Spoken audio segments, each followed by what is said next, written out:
Good afternoon, Redelia and Mike. Hey, good afternoon. How are you? I'm doing great. I'm doing great. Oh, look at your green screen behind you. What do you call that behind you?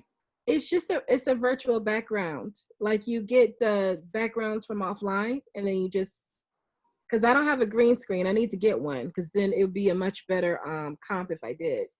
Yeah. If I had, so it does a regular one and I don't have enough lighting on me right now. I just have a little bit of light. But I need to get a green screen and then it'll be much better. Well, you look beautiful, so no problem. Oh, thank you. That's so sweet. Yeah, I second that. How you doing, Mr. Mike? Hey, I'm good. How's everybody? Oh, man, good. Hey, man, I check with everybody first to see how they're doing health-wise before I figure out what they're doing, spiritual and mental, because, if you don't ask, man, I'm telling you, it's the new normal, just to check and see how everybody's, kind of making through. So, Yeah, that's the truth.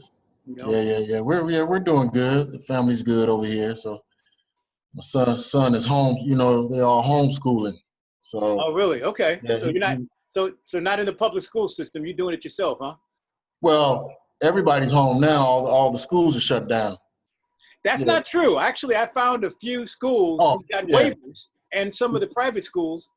And, some are open. Some are open. Yeah. Yeah. LAUSD's not. Well, here's one of the new tricks is that the Boys and Girls Clubs are opening up these big venues where they're allowing some of the kids who don't have Wi-Fi, don't have devices, to be able to have kind of a group session. And they're cataloging them by grade and, in some cases by classroom so that they can actually have access, but also be in an environment where they're safe, but they're also socializing. And so, that's the key. The key to is socializing, because these kids being isolated. That's the only downside about this to me. I'm kind of my son is he's benefiting. I think he already does good in school, but I think he's more focused because it's more structure now. Mm-hmm. So you have to be online between these times. You get a break, then you come back and you have another 30 minutes. You get a break, you come back, like that. So he has to be on. So that is structure. I think we used to call it discipline. That's what we used to call it. Yeah. Man. So well, guys, I'm expecting a couple of more people on. But the reason why I called this meeting and I actually canceled another one so that I can actually get more of an internal temperature for how I can start basically to restructure what it was that I did with Kevin Hart and what I attempted to do with AT&T and some of the new partners that I've met along the way. I want to bring all of this back to a level set so that I can figure out how to create a pool of talent to introduce to these entities. Or in some cases, reintroduce them. So really what I'm looking for you guys to do is to help me come up with some protocols so that we can figure out a fair and equitable way for us to get students to submit themselves for a mentorship program that's going to meet these people with a lot better design than what I had before. And so that's one of the things that it's going to be a kind of an ask from you guys to come up with some of the best practices of creating a survey or steps to make sure that we get the right folks. That's really going to boil down to about 30 candidates in total. And some of these people, I already know some of these folks that I'm going to bring in because I trust them. I've worked with them before. Some of them come from Santa Monica College or alumni. Some of them are from four-year university. So I don't want them on the call because they're going to be part of the real challenge is to have all these people learn how to collaborate. And that's going to be the biggest skill set that I think most of them will have to learn is how to collaborate with people that are tasked, not by your choice, but by a review committee to put people on the same team that you're on, and you have to figure out how to navigate around all of those dynamics. So the 30 people that I want to come up with are people that are at some point going to be ready to get a job interview and be placed. So I don't want people who are not capable of taking on any gig economy jobs or part-time opportunities, because we'll be wasting their time and ours if they can't really do anything other than stay the course with their academic experiences.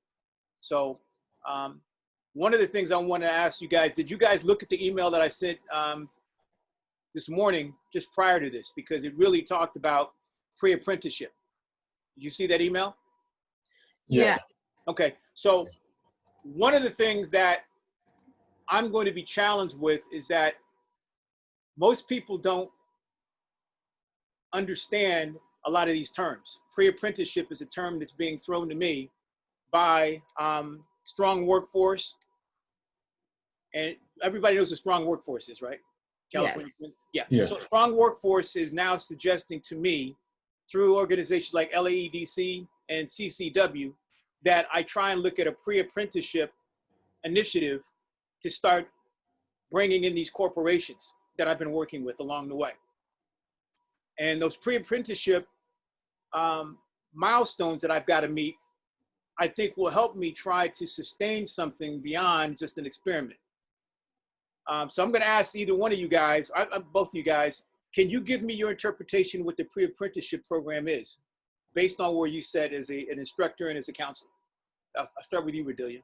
So my thought of a pre-apprenticeship program would be structured skill sets that students learn so they can get a job as an apprentice or a apprentice type of position. So for example, I can talk about the DGA training program. I consider that like an apprenticeship type program. It's very competitive to get in. You do 400 days as an apprentice, and once you do those 400 days, you are able to join the Directors Guild of America as a full member. So the pre-part would be all of the stuff that you do to get into the apprenticeship program, which is a variety of different things. Some of that's soft skills, some of that's skill set, knowing specific software, like it's that kind of thing. It's the training before you get the opportunity. And apprenticeships are typically paid opportunities, right? Before you're able to become what I guess would be considered a journeyman. Okay, great, we do. Mike, do you have an interpretation of? You know what?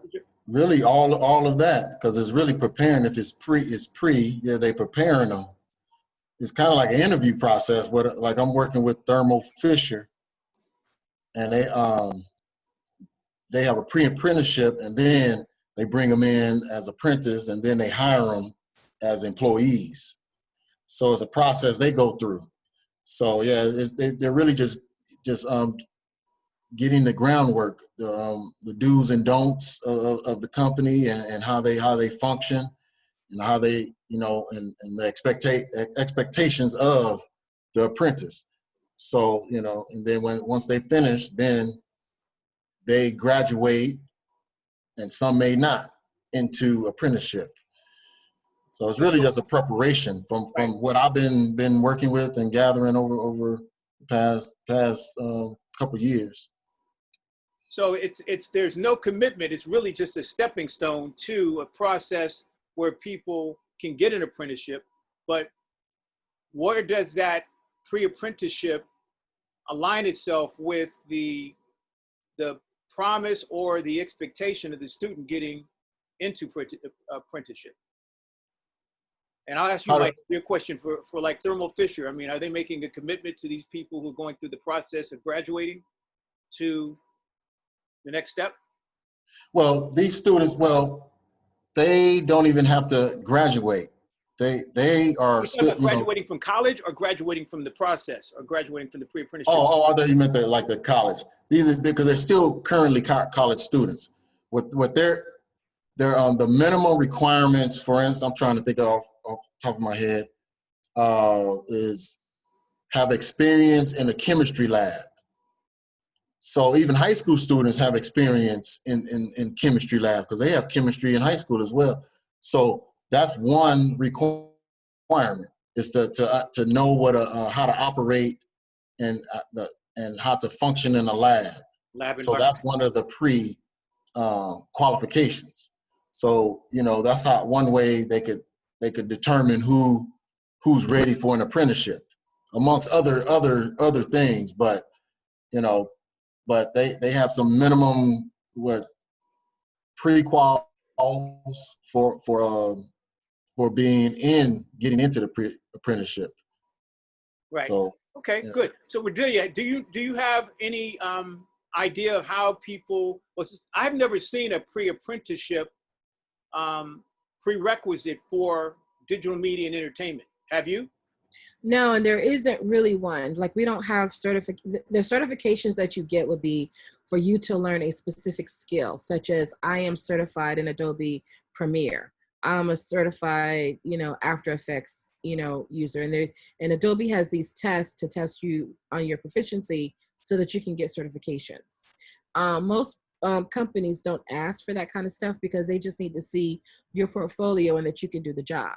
Like, that's really how our industry runs currently. Although now, like, we're doing a production planning workshop with the DGA, and EP has certifications now for their accounting software as well as their movie magic budgeting and scheduling software.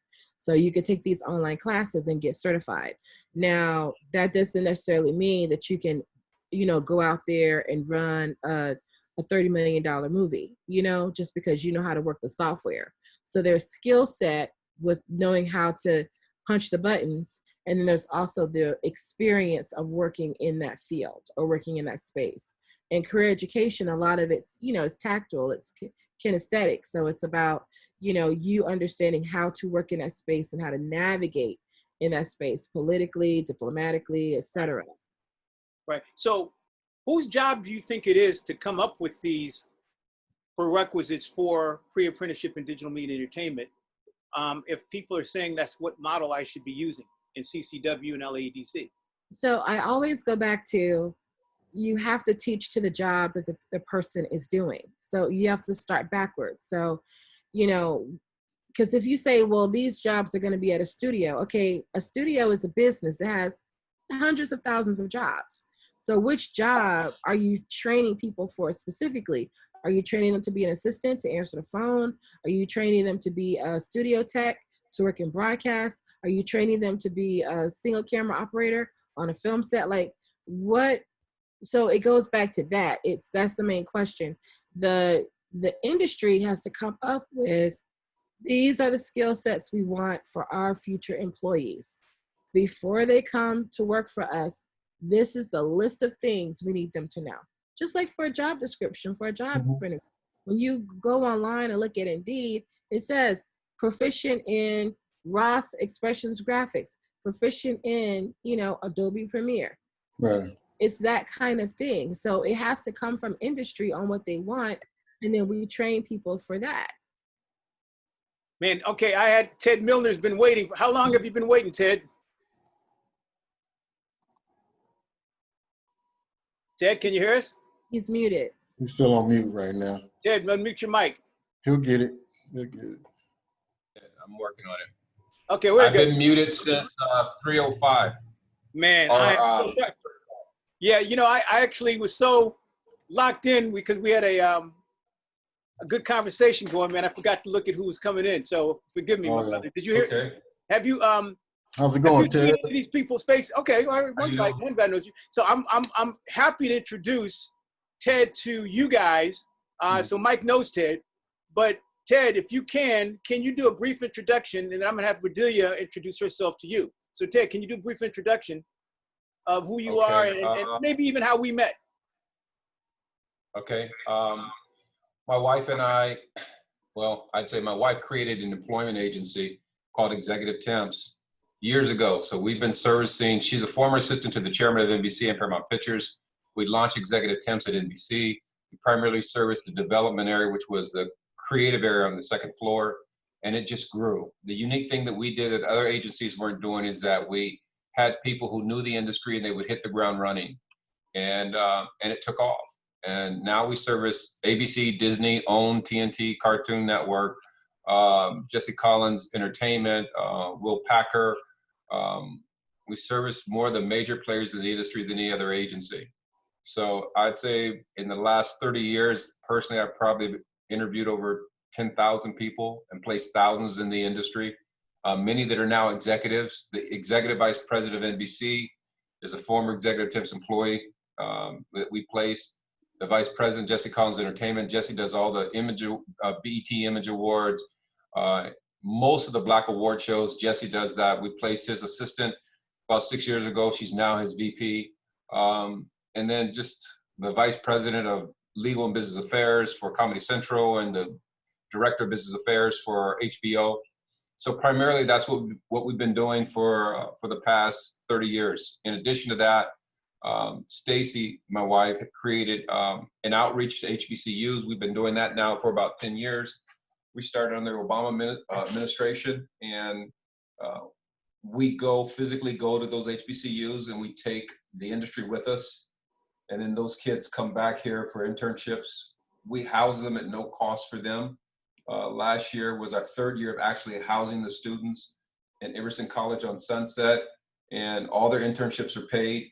I would say 90% of those students for the past 3 years who have participated in that program are now working full-time within the industry.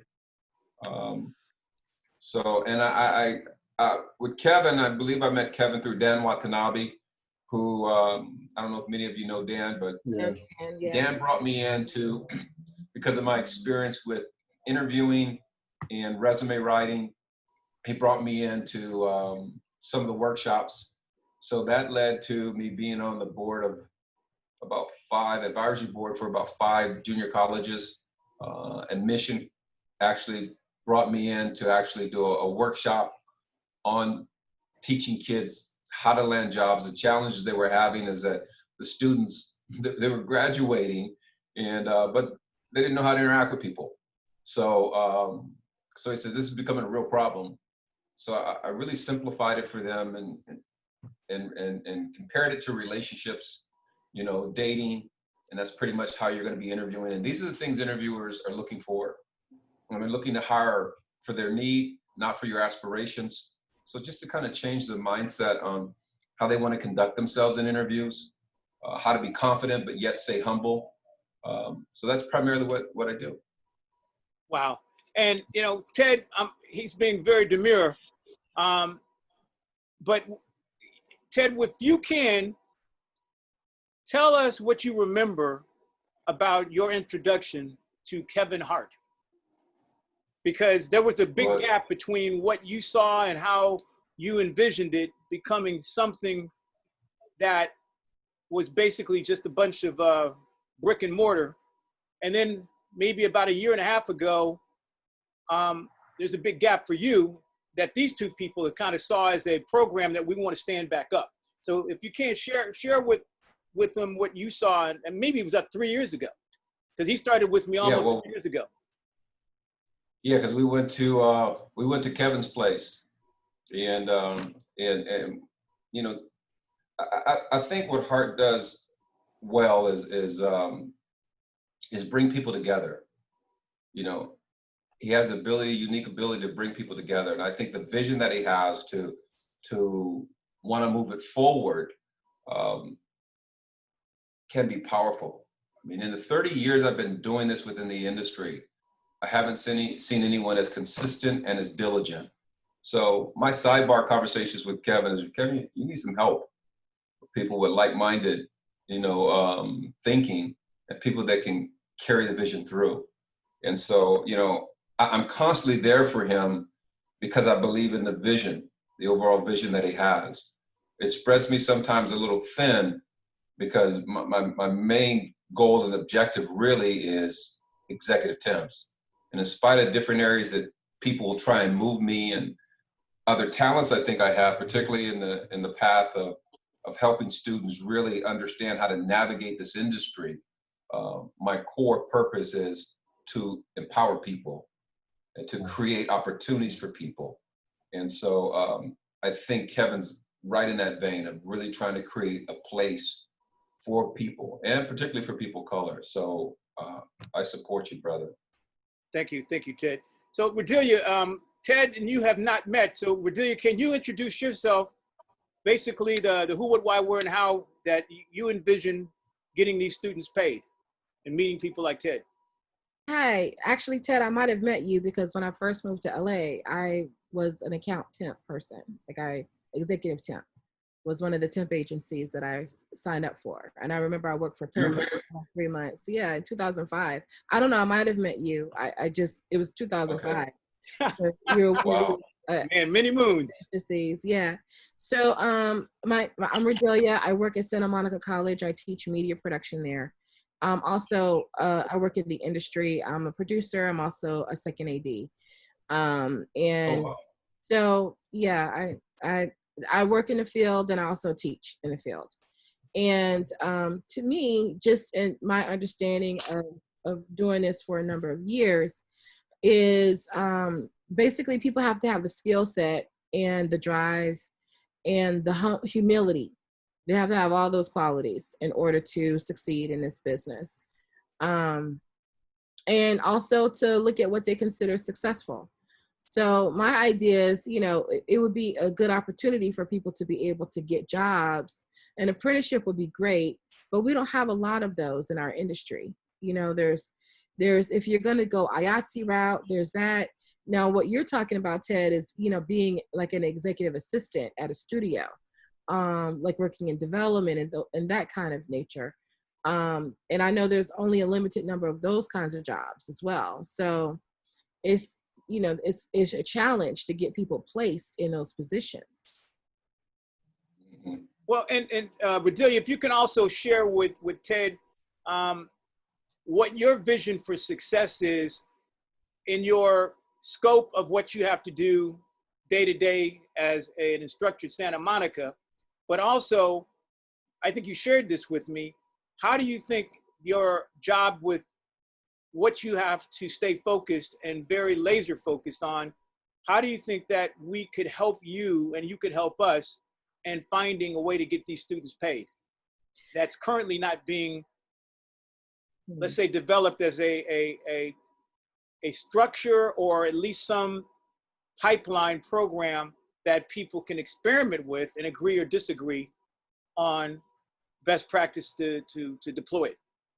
A lot of questions there, but Yeah. I mean, really, you would need like a person who had a foundation and they set up just for career development for marginalized populations to gain access into the industry. And you could do it a scale where, you had this relationship with all the community colleges or state colleges, right? That taught media production, film, so have you. And there was specific training to help people to help people get into IATSE or get into some of the unions and guilds in terms of the production track.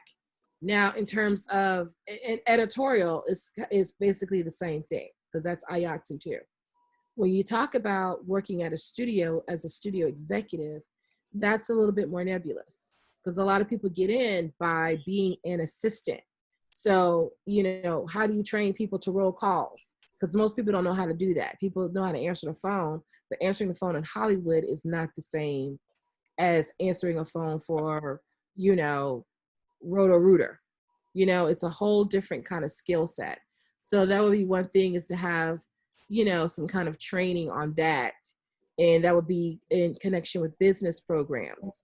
So like the business school at Santa Monica College could set up a class for assistants. And then the people that did these suite of classes, because this could be your pre-apprentice thing, where they're getting some kind of certification that they did this kind of training, this amount of training, then they could come into your system at Descartes, or whatever you're going to call it, where you're feeding them apprentice jobs. Mm-hmm. So you have a relationship with all the colleges and all of the programs and all the certifications, because that's how you would kind of build it out. But first, before you do that, is to talk to industry and find out what are the very specific skill sets we're looking for a need. And then you would then go to all the schools and say, okay, I have this wonderful opportunity for X amount of students. What kind of classes are you offering? How can we, because these are already going to be towards a certificate, so it's a win-win either way. But now we have this other opportunity attached to that. So promo pathways, there's no promise of a job at the end of the year of students taking these suite of classes, okay? What they are promised though with our partnership with Promax BDA is that they're gonna get their members, who are typically senior vice presidents or executive vice presidents in creative at studios and networks, to come and look at the students' work. And if they see students that have good quality content, they will then hire those students for a job at their studios in their creative. So that's how promo pathways work. And if they aren't hired, they still have earned the certificate and they still have the skill set. And many times their names have been passed on to other people for them to do gig economy work for that skill set, because they've been trained on, post-production, audio, video, editing, compositing, motion graphics, so on and so on. So that's a very specific pathway and a very specific pipeline to edit spots for promos for television and studios. It's very specific, and that's why it's successful. And Redelia, to that point, before I forget, in the meeting I had last with LAEDC, I had with the California State University Entertainment Alliance, I had them all on the call, and I had a representative from UCLA.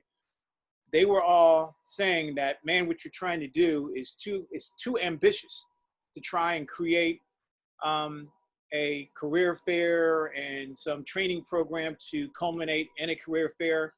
So what you should do is try to start with something that's already existing. And the only thing I could think of, and I didn't bring it up in that meeting, the model that I felt was the most successful was the promo pathway model, which obviously, was something that most of these people have not really, they've heard of Promax, but they don't know the process of how Promax has created this pipeline program. Right. And so if you can you tell me, to your knowledge, how many people, what percentage of the people that come to the promo pathway application process actually even get there? And then how many of those people that get there actually get some type of gig or a W-2 or W-9? Right. Because I want to use those existing models to try to figure out what I can do to either duplicate or to amplify what I could do for some additional organizations to, let's say, connect to what Promo Pathway's done well. And so I'm trying to learn what I can about Promo Pathway. I've talked to Frank about it. I've actually met some people. I met one of the founders, but they haven't given me the nuts and bolts of what it means to the students and those student outcomes. Okay, so Frank is actually like the founder of it. Like, it was his idea with two other organizations, Promax BDA and another nonprofit organization that was trying to shepherd work to diverse students, diverse populations. But so those three people with Frank, they were the idea maker around promo pathways. The reason why it's successful, or has been, is because it has a partnership with a industry organization. So you have to have that. And the industry organization, I believe, is a nonprofit organization, and the members work in the field. So it would be something like actually Hollywood CPR is the same kind of thing, where they have a partnership with IATSE. And so students take these classes, which I would consider pre-apprenticeship. And then after they've taken those classes, they are now considered, I don't know, not journeyman, but something along those lines. Like maybe it's apprentice in IATSE, and their name goes on a list. And when all the other members are working, slowly they go to that list of names of people to call. Now, I don't know what the numbers are for that. I know we have a cohort every year of 25 students. This year, I think we may only have 20 because COVID and all of that. But normally we have about 80 to 100 people that apply, and then we do interview sessions, and then we find out who are going to be the 20 5 people that's going to be in the actual cohort. They're together for a whole year. Some of the people that teach the classes are people that are Promax BDA members, and they are actively working in the industry as a vice president of, I think Scott works at Sony. He's an executive vice president of creative or something like that. He teaches one of the classes. So if people like that teaching the classes, so they're already networking with people before they graduate. The percentage of people that get hired varies. It depends on what the needs are from year to year, but definitely, even if they don't get hired, also some students decide to go to transfer to get their 4-year degree. So, you know, that's also the option, because they are walking away with a certificate after they finish the classes. So, I mean, I would say most importantly, you got to have industry buy-in, because those are the ones that's going to give you the W-2. If you don't have that, it's not going to be successful. The next thing is knowing who are you feeding. Are you feeding creative? Are you feeding production? Are you feeding studio? Like, who are you feeding? And that needs to be really sussed out and thought through, because if it's about numbers, right, then you have to kind of decide on which of those avenues is going to give you your biggest hit first. Right. So I like the promo pathway model, but I think that what I'm looking for is something more preliminary in the development of the person, maybe to their first entry-level job or gig ever, because I don't know how many of the people from the community college, diversity, even 4-year pipeline can walk right into the guilds or the unions as a creative as their first income generating gig. Maybe that's not the case. Maybe they can, but I believe that I want to prepare them as the nonprofit that I am in being 360 degrees in development as a person who could do their first job. It's probably something that's going to be more of an assistant somewhere. Production assistant, executive assistant, something that will allow them to matriculate through somebody's culture.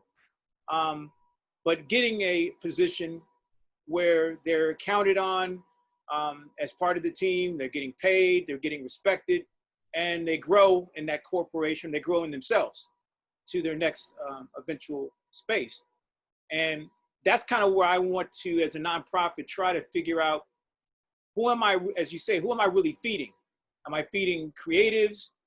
Am I feeding creatives who are assistants? Am I creating, those creative assistants who are handy at doing admin work, or anything that could become an opportunity to separate themselves from the rest of the apprentices or pre-apprentices?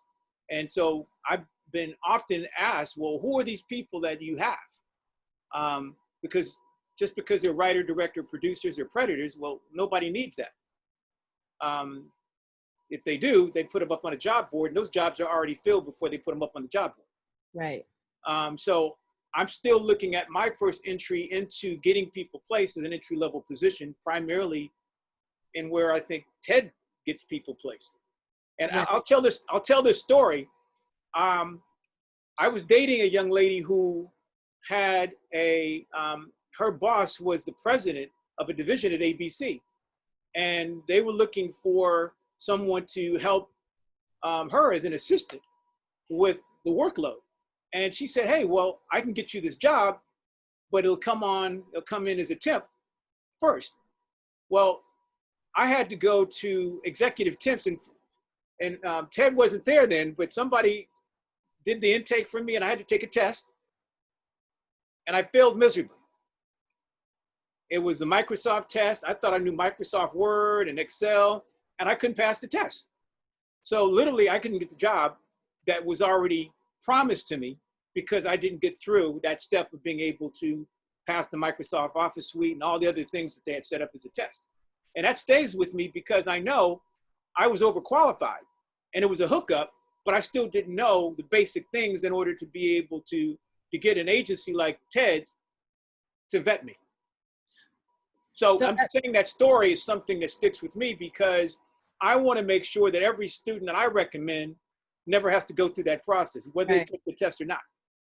as an example, our business program, like Aldamaris is, and I'm sure any business program at any community college, they do a thorough Microsoft Office suite where you, and Excel and all that stuff on things that you would typically need to do for an office. The one thing that they don't have, of course, is how do you answer the phone, which is huge, and knowing who to pass the call to and who not to pass the call to, who to take a message for and who to push through.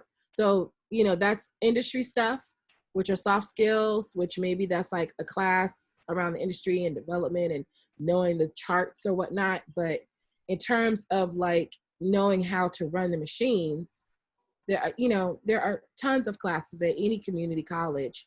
I mean, I'm sure they have them at 4 years too, but you can go to your basic community college and learn those basic skills that they're looking for in a typical office environment. The other stuff will be the challenge. The other stuff, which you probably are great at, Kevin, but you know, it's just the little technical. Yeah, it's just over years and years and years of knowing what not to do and making mistakes, but nobody gets a chance to make a mistake at that level. Right. And so I put on the board on the chat comments for everybody. Has anybody ever heard of business information worker certificate? I think we have one of those at Santa Monica College, actually. So Mike, what do you know about the BIW certificate? You know, I don't know all the details. I know it was working on the implementation and process and curriculum. It was a couple of years ago. I think it's been at the LACCD for about 2 years, maybe 3. But I know it's housed in our CAOT area, a computer application office technology area. Yeah. Same here. Same here. Yeah, because we all been working on all the, actually not just LACCD, all the community colleges. 19, the 19 colleges. Right. Yeah. So, but I know one thing is that we went out to the businesses to find out what would be acknowledged, you know, from the businesses, what would be acknowledged, what kind of courses, curriculum, things like that. So there was input from industry, you know. Right. So because I work with all the CTE programs. So Rodelia, you know Frank Dawson and Ted, you know Doris and Dan and you know Alex Davis, all of that. So we all you know run around in the same areas. So you know, but the main thing with those is that industry input. So that's how like Ted, he was brought in because he's industry and he helps with bridge the gaps and things like that. So you know, like getting input from Ted was valuable, you know, for everything that we was working on. So let me give you my context as to why I brought that up. I've been a vendor for LACCD with LA Mission and LA Valley community colleges, where I got contracts to do experiences. I wasn't teaching a class, but I literally went through a cohort of students in each campus to some outcome. But one of the things that Dan Watanabe told me is that this business information worker certificate is one of the most underutilized resources that every student should know about and quite frankly should take to separate themselves from the students that, one, don't know about it, and two, don't have the certificate, because it's a very rigorous challenge to make sure that if somebody did give you a gig or an assignment, temporary or not, you could have the confidence and the empowerment to step in that position. So it's not just the skills, but knowing that you have the experience to get through any assignment that someone would give you, as well as the emotional intelligence to say, I don't have the answer, I don't know, so you could ask somebody. And these are the things that I believe TED could help with, all of the great technical and creative skills that people have, and making sure that they would never fail in getting that first opportunity to show people that they are supremely capable of taking the training and that person's ability to adapt to any culture that they're put in. And that's what I'm most interested in, because the people that I look at as mentors, they're going to want to know that these people really do have the ability to be a trusted assistant, a trusted resource. And I think a lot of them don't like the idea of being an assistant. It doesn't sound very good. It doesn't sound like, yeah, you know, 2 years of college or 4 years of college, and I'm an assistant for who and for what? But somehow the mentorship that I want to put into play will need that kind of socialization, that kind of skill set to make sure that we're finding people who are not only talented, but just really are pliable enough to say that, hey, I'm humbling myself, whatever it is that you need me to do, I'll do it. And so, I'm sorry. yeah, so those are the kind of students that I'm really looking for in this 30, that I'm kind of I'm kind of drafting 30 people to go into a cohort to be mentored. So that's what I'm looking to do. And with the time we have remaining, what I did is I said, I need to put together some type of questionnaire or survey to find out how to get the first group of people. If we can get 50 submissions and get them down to 20 or 30, I'd be happy with just getting a group of people who are interested and willing to say, hey, I want to work at Kevin Hart's facility. So the students, okay, because we have access to students, but we just need to know. Well, I don't know, Rodelia, you touched on it also. We need to know what jobs that we're looking for, and what type of students. So are we looking, because I could just go to if we're looking for office, we could just go to the CAOT department and get 30 students. But do you want a different type of background, or I want digital media entertainment career pathway students, students who are taking those courses, but also would have the interest or the ability to sharpen themselves as the tool in the business of the media and entertainment industry. Okay, so we're looking at students who are in the media arts, such as TV production, journalism. No.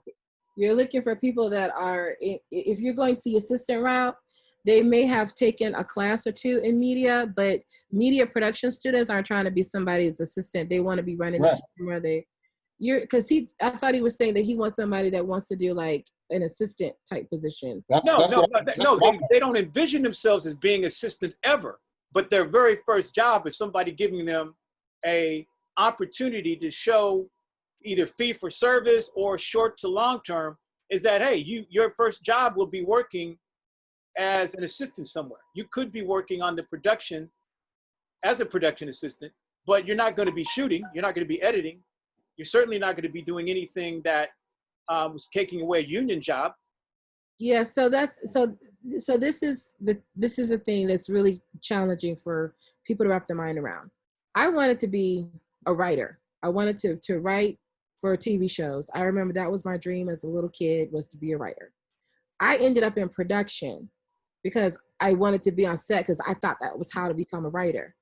How you become a writer is you become a writer's assistant. And then you become a script coordinator, and there's a whole pathway to that I do nothing about. But if I had, then that would have helped me get to being a showrunner quicker and more, more efficiently, because that's the route that you got to go. Now, of course, you can work in production for years and eventually write a script and somebody say, yes, we're going to do that. You can be a cop or a lawyer and connect with the right executive producer and get your show on television. But in terms of like being an assistant is what it is. Like you have to do that. You have to pay those dues. No matter how the industry changes, you have to be an assistant so that you can get experience from people above you. But there's a difference between a production assistant on set and a production assistant in the office. And those skill sets and those mannerisms are different. Right. Well, you have people that want to just do production. They just want to wear jeans and t-shirts and go to work every day. They can be production assistants. There's Street Lights. Street Lights is a great PA boot camp for people to do those kinds of jobs. but being like in a studio or like being a director's assistant or being a producer's assistant or writer's assistant, and then maybe getting a studio job, that to me is more of you knowing how to do stuff in Office and Excel and that kind of stuff. And then you get some additional training that maybe your apprenticeship program does, Kevin, is how to roll calls, how to read the trades and understand the trades, how, you know, that kind of thing that takes what they're learning, the skills that they're learning in the community college classes, and applies how you're trying to navigate those people into these studio positions. Right. So here's my vision and my ask is, how do we create and design the hybrid student who has their skill set, their understanding of why they've gone to community college or four-year university, and they're hell-bent on getting into the industry in which they've invested all this time, but could still be open, have their minds open to learning a few more things that makes them more of a predator, so that they can eat anything that is in front of them. So if somebody gave them an opportunity, they would say, yeah, that's nice, I'm gonna turn it down because I still would rather wait for the COVID or pandemic and traditional production to come back. Or, yeah, I'm gonna take this opportunity to get in where I fit in and perhaps, you know, become a person who not only thinks about themselves, but thinks about the program, because we're looking for people to get into the program and show success by being able to grow their skill sets and grow their ability to be something that a Kevin Hart or a Kevin Clark would need in fulfilling a role. So in my experience with people that are willing to give people a chance, that's what I'm hearing, is they're really looking for folks who are humble enough, maybe is what I'm thinking about. Not that they don't want, you know, people to think about things other than their career path, but they want them to be humble enough to say, hey, well, I'll give you $15 an hour to guard that door without a walkie-talkie. And if you do that well, okay, maybe give you a walkie-talkie next week. And after that, then we'll graduate you through and get you into the union. And that's a way that I've been taught that Kevin Hart and their organization would like to try and find people who are trustworthy enough to take the process and be able to, you know, stay in their lane, so to speak. Because that's really what I'm hearing, is people don't want to take chances on people who don't want to stay in their lane until further notice. So that's one organization. Yeah. I have other. So anybody have any comments about that? Well, just in general, I'm just trying to make sure I'm clear, because I just want to make sure we have a plan on how we're going to get these students interested. So we have to, now in the beginning, because I know we're talking, one company is Heartbeat, right? Mm-hmm. And then there's going to be another company, or Regional Fox Sports Network is another company who's looking. Fox Sports Web. Okay, so those companies, because the way we could promote, well, and all, yeah, we would promote those two companies to students, saying if you're interested, there's some, whatever we call it, pre-apprenticeship positions open for these two companies, and possibly a description or something what they will be doing. And I think that will at least organize things. If we could process, if we could just reach students like that, so they'll have an idea what their expectations are, what type of job. So I'm writing that down, Mike. That's a good one. So again, you have to have real ammunition in front of them, a real opportunity with descriptors, so that they can say yay or nay. Yeah. Okay. Yeah, we have to tell them. Yeah, because I could go. Yeah, because we could go straight to the media arts department and talk to students. You know, and we could do it online, Zoom or email or something like that, or just talk to the department chairs and instructors, whoever, and send this information out and say, we're looking for, you know, we can even say there's 30 positions open, you know, we were looking for 30 students, to fill positions. And then talk about, a little description of what they're going to do, and, how to get, this will get them some entry level exposure to the big picture, because they want to do bigger things.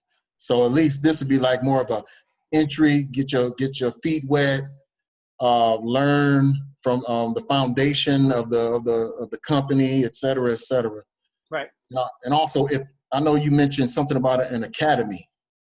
Yeah, well, So, I'm not sure what I'm going to call it, but okay. What I do have is the program that I want to instill is going to be a mentorship program. So the process of all students, mentors, and everybody in between meeting each other is going to be done to create a cycle of mentors to be.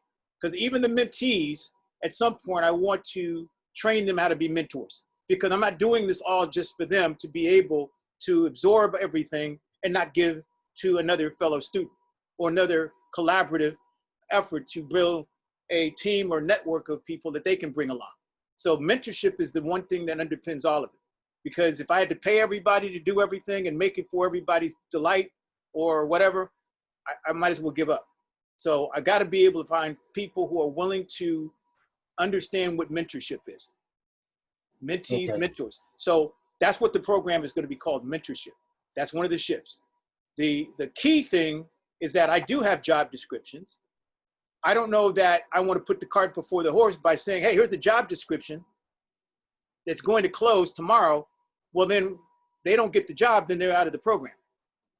Oh, I don't want to be involved because I didn't get the job or I didn't get an interview.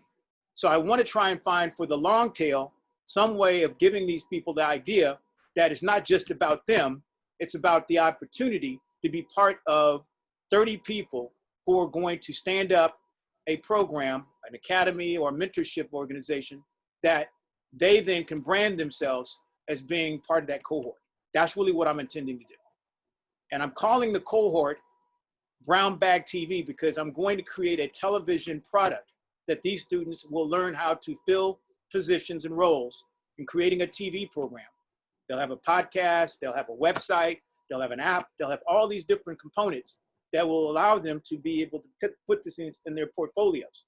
But the thing that the mentors want to see, including the Kevin Hart's and the Fox Regional Sports Network, so they don't care about Brown Bag TV.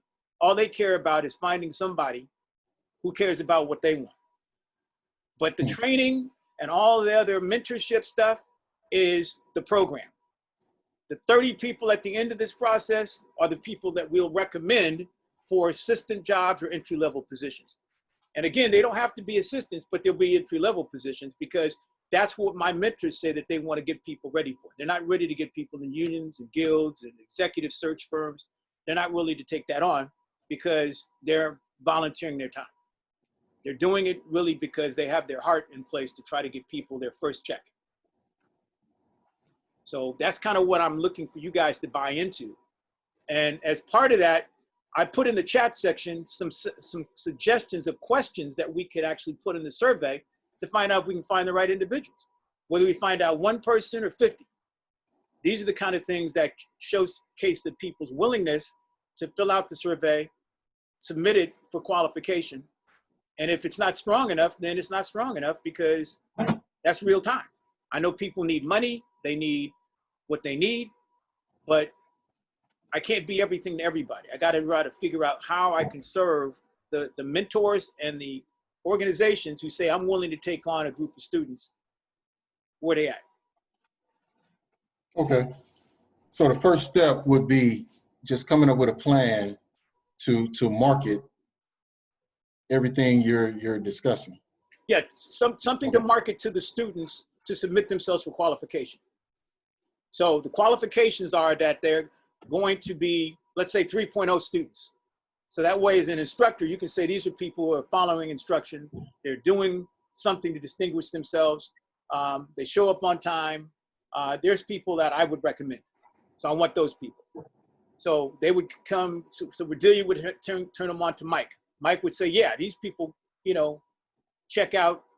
And then they would have somebody like a Ted who would go through a little bit of a boot camp and try to make sure these people are ready for submitting themselves. And then at some point they submit themselves and there's a panel of people who pick the folks who go through to the next round.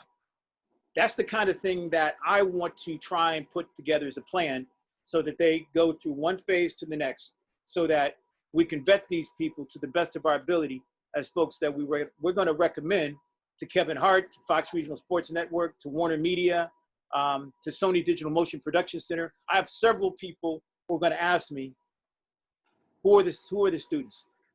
And the very first group I send to them will dictate whether or not I get a chance to send another group. Let me say this, Kevin. From my experience, I haven't had to run an ad for executive temps in over 20 years. Probably over 25 years, but definitely over 20 years.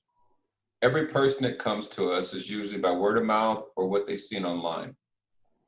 And the reason why I haven't had to run an ad is because we probably get 50 resumes a week. We're maybe interviewing 20 people a month. So what I refused to do was to have an abundance of people having a high expectation of me to deliver opportunity for them, and then for them to leave with no opportunity. I think that's the quickest way to bury a vision. Your people are going to build your vision, not necessarily your clients. The people that Michael talked about, they're going to build the vision. Because if their performance is on point, they're going to build it. They're going to say, I want some more of those. But for me, I would go to the Kevin Harts, I would go to the Foxes, I would go to the Sonys, the people you have relationships with. And I would first build that. What type of positions? They talked about the difference of an admin assistant and the production people, and you're dead on. It's just the absolute truth. They're two separate skill sets. And so, although it is about the people, and they're important, but I wouldn't put them first. I wouldn't create a program and then start knocking on the doors of those companies. I would go to those companies and then I would lay out, what are they going to allow me to do? And what type of positions? You don't even have to have the detail of the position. You could just give the students an idea of, these are some of the type of positions we will be considering you for. And then when I get a buy-in for Sony, I get a buy-in for Kevin, a real buy-in, and not just a verbal, hey, we want to help the brothers, but a real buy-in that, hey, we'd love to launch this potentially on this date. Then I go to Michael. I say, Michael, look, this is what I need. It is not that complicated to launch a career within the industry. It is really, really easy. People are just stupid. That's just the realness. Of all the people I interview, people are just flat out stupid because they ignore the knowledge you give them. And so, it's critical that you have sharp people, but what's most important is that you have opportunity for them. Mm-hmm. So, I think our growth has been over the years at Executive Temps is because we've been very, very successful in meeting the needs of the executives in the industry with the quality people that we have. But I don't want to interview 100 people for 10 jobs. I only do that. I need about 15 or 20 people. I can tell you in 30 seconds. And I say that, humbly, but I can tell you about 30 seconds if they're going to work out. Just give me 30 seconds to a minute with I can tell you. Okay. So, it's really about their willingness and their character. I'm going to spend 8, 9 hours, 10 hours, 12 hours a day with this person. Am I going to want to hang out with them? And that's really the real deal what each executive says. I can pick up the phone and I can call HR and they can give me a job description. Most HR departments that I know pretty well. I know this person doesn't look good on paper, but you need to see them. Okay, Ted. And they call me back and I'm so glad I met this person. So it's not so much of experience. It's experience when you don't have a voice on paper. But when you don't have a voice on paper, it's relationship. And so you need to build those relationships. so they have real jobs, real opportunities for the students. Okay. Well, man, they're not going to hire the students to produce and direct, so they're not going to need to know that much. Well, here's what I want to have as the takeaway. I'm going to give you guys an opportunity to say yay or nay whether you buy in on this. As Rodilia put in in the chat box that Promax BDA was the partner to create the energy, the inertia for the promo pathway to become what it is. I believe the reason why I set this meeting up was to try and get you guys to think about starting another pathway program along the lines of something already existing like Promo Pathway, but with a new advent, a new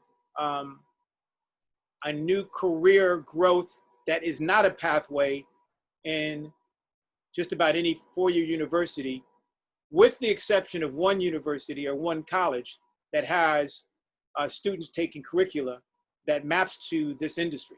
They're called the Association of Software Foundation. Has anybody ever heard of them? No. The Academy of Software Foundation. So here's my big opportunity to succeed and fail, nothing in between, with bringing somebody at the level of Promax BDA to the table. So the Academy of Software Foundation, this is what they are to me. I joined as a member of their diversity inclusion working group, but they have a working organization of professionals that are all the people who were working during the pandemic, where everybody else was shut down in production and TV and film. These people were the ones who were working, not just in visual effects, as most people think of people and ASWF or SIGGRAPH as virtual effects. But these are the things I've learned in the last 3 years about folks in the unions and the guilds who show up to these conferences to make sure that their rank and file are not left behind, and the changes that are going to occur in how machine learning, artificial intelligence, and all the other new technologies are going to reduce the human footprint and the need for human beings to produce all this content, to sell it, and to consume it. So that's what ASWF means to me, is a working group in the diversity and inclusion bubble who wants to find young Black and Latin X folks who want to be part of this growth. I'm going to meet with them separately before I meet back with LEDC, CCW, or you guys to figure out what I can do to lay out for them as a new initiative, what do we have that they can work with. So that's why I asked about the Promax Promax group, because maybe they could be modeled after Promax as a group of willing professionals to mentor and throw their heavyweight names behind putting together something structured. So these are all the people working at Netflix and Hulu and ILM, who are Linux and, you know, all these different people who know how to code, but know how the creative process is now being evolved, reducing all of the moving parts. So where they believe they are capable of helping people in the diversity, because there's nobody that looks like them in that space. Nobody. You go to the conferences, you even get in a diversity workshop, working group of 60 professionals. I'm the only person there. And I'm not working in that business. I'm just I'm an advocate. I'm a community activist. So I know that there's a frontier that our people are not going to be involved with, that is really the narrative here, is how do we get our people ahead of the curve or on par, so that when production becomes only virtual, if it ever becomes that way, or that because the business says that we don't need as many people because we can operate 4 or 5 cameras with the robots, or lighting and sound now has become automated. What do we do to make sure our people are exposed to that so that they can determine whether or not they want to buy in or not? That's really what I'm selling. And these are the facts that some of the folks who may be in the business right now aren't going to be sharing with you. So ASWF is what I'm selling you guys as the way ahead for our future of getting our people equity and parity in ways that this industry is going to move with or without them. And I'll tell you, last year at this time, no, actually it was about February of last year, I went to Kevin Hart's people and Jeff Clanagan, and I told him about what I've learned. And he says, well, we don't want to teach that there. We're not into virtual production. We're not into all of this other stuff. We don't teach that here. Well, a month later, everything changed. So what I'm trying to make sure is that I become a person who rings the bell for those people who are awake and want to know what these people are willing to share as the reason why young people have to take recommendations from people like you, Redelia, Mike, and Ted, that the shift is occurring every day. And this is why you need to pay attention. Yeah, that's true. So that's what I'm selling. So Academy of Software Foundation, in the emails I've sent you guys, I put the heading Academy Software Foundation pipeline. That's what I'm really trying to build. Okay. So I hope that you guys have questions for me when you look at that, because when I looked at it for the first time, I'm like, what the hell? I mean, I don't know anything about any of these groups or this terminology or anything. And it's a whole industry of people who, again, are making the big bucks, and it's not that difficult for people who are young to be open and can consume it and can do it. It's difficult for people, old farts like me, to figure out, well, what does this mean to me?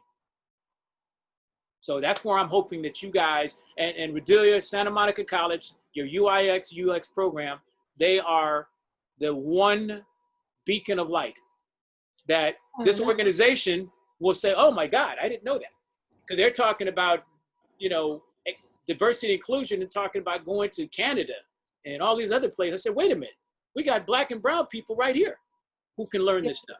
Our UX, IX, that program will be a really good feeder for them. Yeah. Just FYI. Right, so that's what I want you guys to take away from this, is that I think I have a ProMax type of partner, partner, for what it is we're talking about, so that when I go back to Kevin Hart's people and they say, we don't teach that, well, you don't have to teach it, our people know it. So we can do traditional stuff, but we can also do the stuff that, maybe default by this time next year. Right. So that's what my deal is. Any questions, suggestions, or comments? Because what I'm going to do is I'm going to ask you guys before I meet again with you, not with CCW and LADC, because they keep asking me, well, what are the skill sets you're talking about? Well, if I told them about ray tracing, does anybody ever know what ray tracing is? Ray tracing is the single number one thing that anybody in animation, anybody in virtual effects, anybody in all these movies that don't need human beings, that's one of the skill sets that somebody can get a certification in. So that's why you probably need to be on the call with our design technology program, because they teach all of that there. Yeah, well, and I instead of me, because I will mess stuff up in the translation, I want to see if we can get some buy-in from that department that maybe says, hey, I want to work with the people in this group who are working with Netflix, Hulu, and Disney, because they want to teach the classes. They said, we'll do webinars, we'll teach the classes, and we'll do it as volunteers because that's what they signed up for. And they want to do it for brown, Black folks.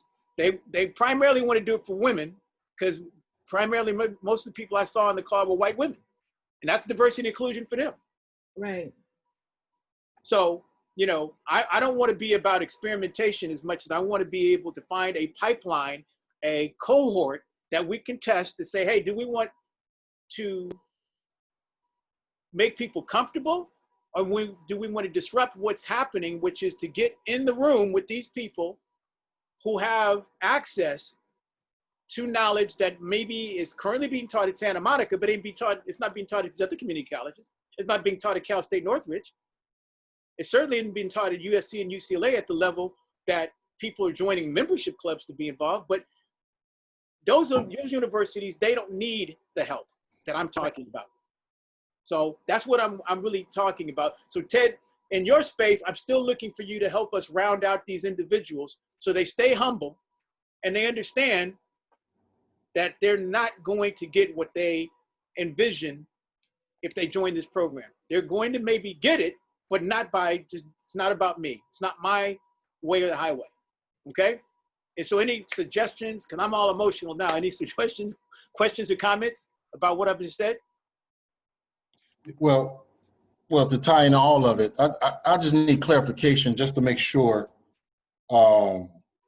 these students, just like what Ted was saying, get an idea of what these companies are looking for. Just like what I'm looking at executive temps right here, it says clients highly request SAP experience, business and legal assistance, Microsoft Office suite. So if we could find Fox Sports West and Heartbeat, find out what they're requesting, and I think that'd be a good. I think that'd be a good start, and we could form everything else around that. Those things at the entry level position. Huh? What they're really looking for is recommendations, because they're not going to do interviews for this job. They're going to hire people by relationships at the entry level.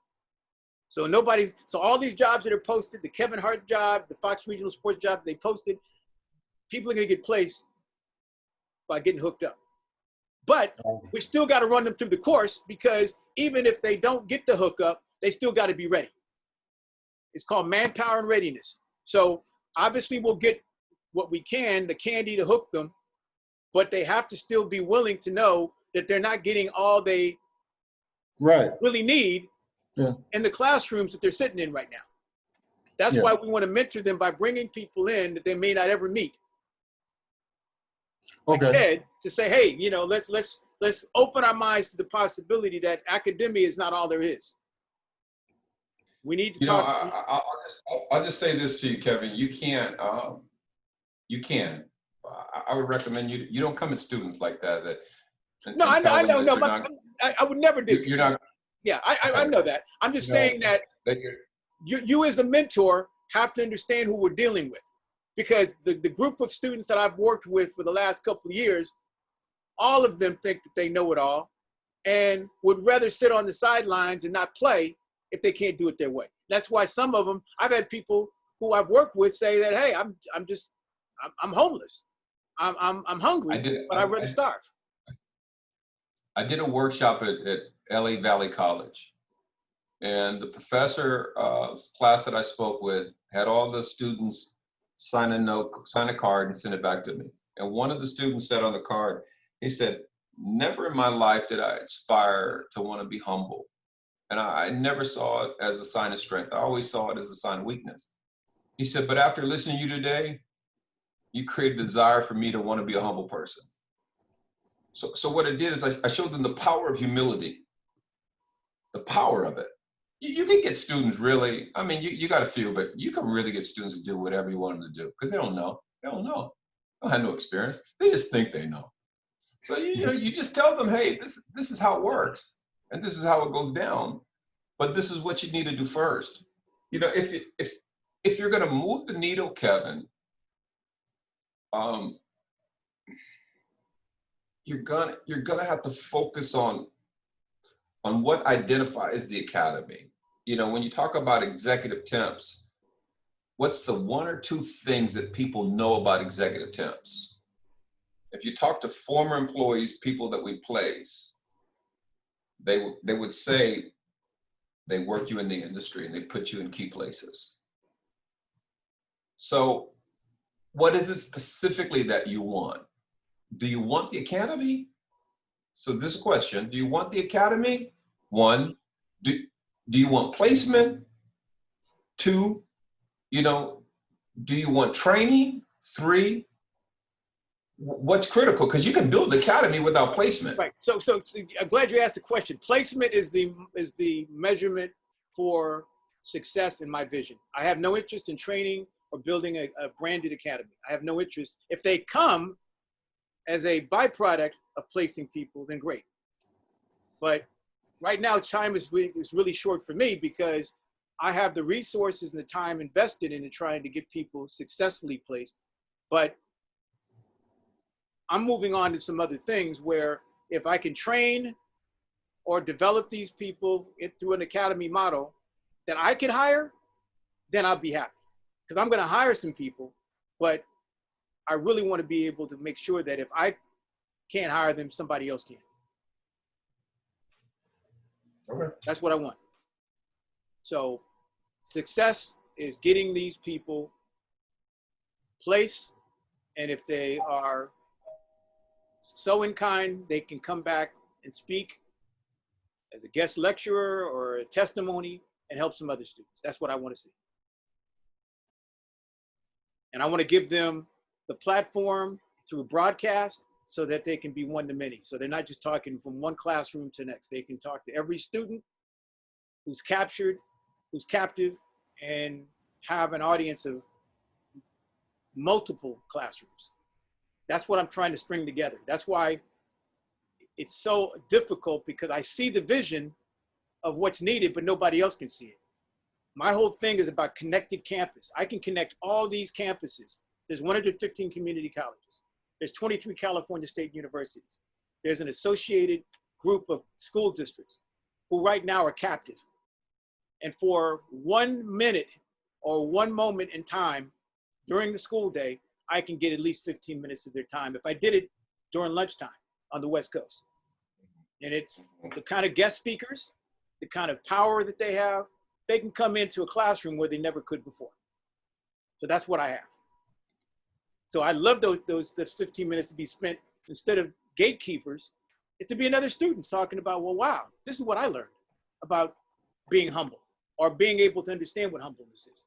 Because that's going to translate more than anything that you or Kevin Hart can tell these people.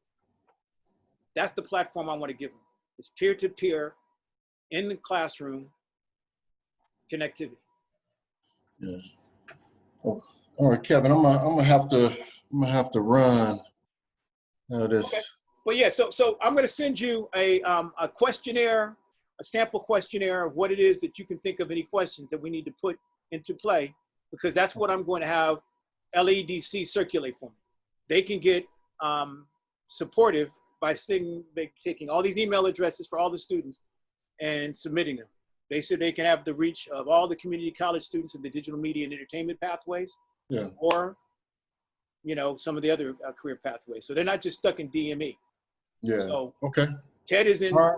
entertainment, television. So look at the questionnaire as being something that you guys can help me make sure is something that they can send out via email. Okay. Okay. Okay. So, all right. All right. All right. Okay, Good guys. talking to you, gentlemen. Hey, All right. Thank you, guys. see you next time. All right now. Bye-bye. All right. Bye-bye.